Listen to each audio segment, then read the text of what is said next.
Hey everyone, Mr. Russell back here to walk you through the answers to Thursday's lesson check. All right, so we had these two hexagons we had to find the area of. Again, we're using the formula A equals 1/2 ASN to do that. Okay, lowercase a stands for the apothem, S is the length of one side, and N is the number of sides. Okay, so for each one, I think it's helpful to kind of write those down and then kind of think about which ones we know and which ones we don't. Okay, so for our first hexagon here, the orange one, we need an apothem, we need a side length, and we need a number of sides. So of those three things, we don't know the apothem, right? Because the apothem would be the line that goes in the center and then is perpendicular to one of the sides, which we don't have here.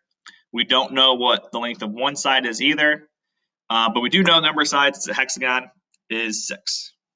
Okay, so I want to go ahead and if you remember what I talked to you guys about on Thursday, it's that the hexagon, when you draw on the apothem with one of those radiuses, or radii, okay, I apologize for my crooked line there, we get a 30, 60, 90 special right triangle.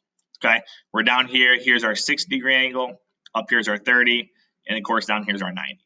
Okay, so right now, if we're given the radius, if you think about our special right triangle, that's the hypotenuse of that right triangle. So you go from hypotenuse to short leg, we're going to divide by 2. So 10 divided by 2 would give us the short leg down here of 5. Okay, which again, that's only half of our side length. This side over here would also be 5. And 5 plus 5 gives us a side length of 10. Okay, and then they go from short leg to long leg. We're going to multiply by the square root of 3. So this 5 times square root of 3 would give us an apothem of 5 square root of 3. Okay, then we're going to put all that together to find the area. And now say area equals 1/2 times our apothem times the side length times the number of sides. Okay, so our first step is to multiply all the integers or all the numbers together. So 1/2 times 5 times 10 times 6 gives us 150. We still have that square root of 3 though. And now, since Google doesn't accept square roots, we have to multiply it together. So 150 times the square root of 3 gives us a rounded answer of 259.8 units squared. Okay. Next one over here are like greenish colored hexagon.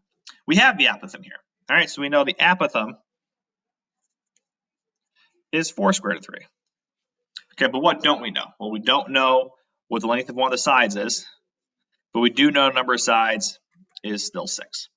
Okay, so let's draw in our radius to create our special right triangle.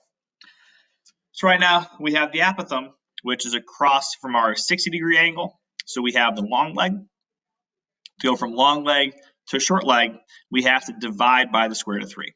So we're going to take that 4 square root of 3 and divide it by square root of 3. And what's nice is since we have a square root of 3 on the top, square root of 3 on the bottom, they'll just cancel out and it'll simplify to just 4. So that means half of our side length will be 4. Okay, so they're congruent to the other side is also 4, which means the entire side length would be 8. Okay, so we're going to plug those numbers into our formula and say area equals 1/2 times our apothem times one side length times the number of sides. Okay, so 1/2 times 4 times 8 times 6 would give us 96. We still have that square root of 3. And then 96 times the square root of 3 will round to 166.3 units squared. All right. Hope you guys did okay with that. Let us know if you have any questions. And now go and complete the rest of today's activities. See you guys later.